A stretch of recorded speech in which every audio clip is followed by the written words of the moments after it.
As we told you at the top of the show, the Broncos today canceling practice in favor of taking a closer look at social justice reform and what the next steps are for this team. If you want to see the team's entire statement about today, you can head to denverbroncos.com. Standing by now are Ryan Edwards and Benjamin Allbright with a closer look at the Broncos defense. All right, thanks, Matt. Ben, let's talk a little bit about the defensive side now. And it's funny how I feel like with the Broncos, sometimes we just expect the defense to be good. We probably don't worry too much about them. Most of the time on our show, Broncos Country Tonight, we talk a lot about the offense and what to expect and the variations of what they could be. But with the defense, I wouldn't say it's set it and forget it, but there is a little bit of that with this team because of the talent that they have. Well, yeah, that mentality has certainly been the over the last few years. Now you've added some new talent this year. You've had some turnover over the last couple of years, and it's almost an entirely new defense from the 2015 season. But structurally it remains the same. You got some great guys up front. You added Jarrell Casey. You still got Shelby Harris here, Mike Purcell. You got some records up there. Vaughn obviously still in the mix, and then you drafted Bradley Chubb. He's coming back off that injury on the other side. Alexander Johnson really established himself last year. Todd's been around a little while.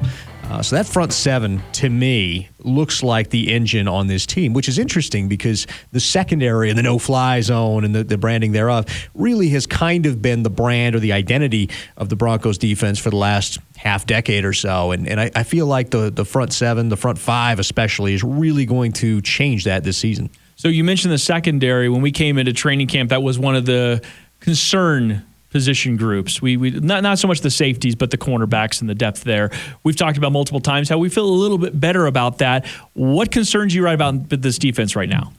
I think the depth at the safeties. I mean, the top two safeties, Kareem and Justin, are fantastic. One of the better safety tandems in the NFL. But beyond that, Trey Marshall's kind of just a guy, and then down trace from that, it's really not been all that great so far.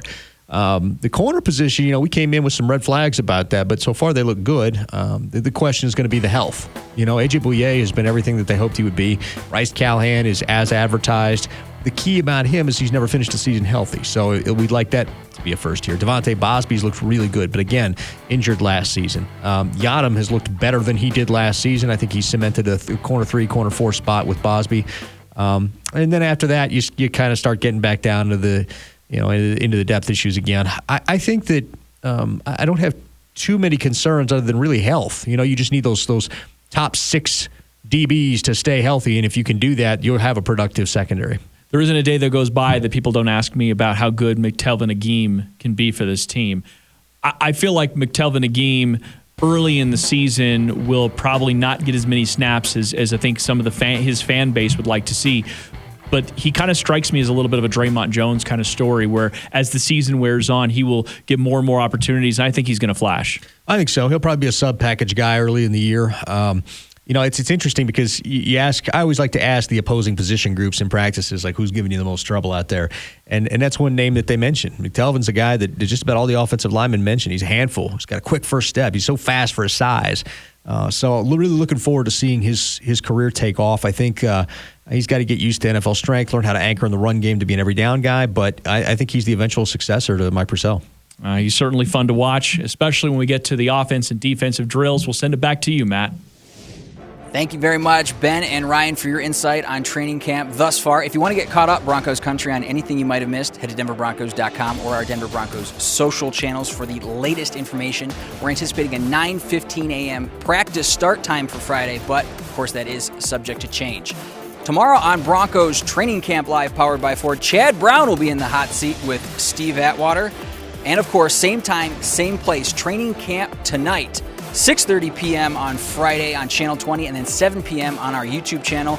And then Saturday, a big day of Broncos coverage. 6:30 p.m. we'll be on recapping training camp on Channel 20, and then 7 p.m. KUSA will have the broadcast, the tape-delayed broadcast of practice at Empower Field at Mile High. Again, that's on Channel 20 at 7 p.m. locally. That'll do it for us today on Training Camp Tonight, powered by Ford. I'm Matt Boyer. Thank you so much for watching Broncos Country. We will see you again tomorrow night.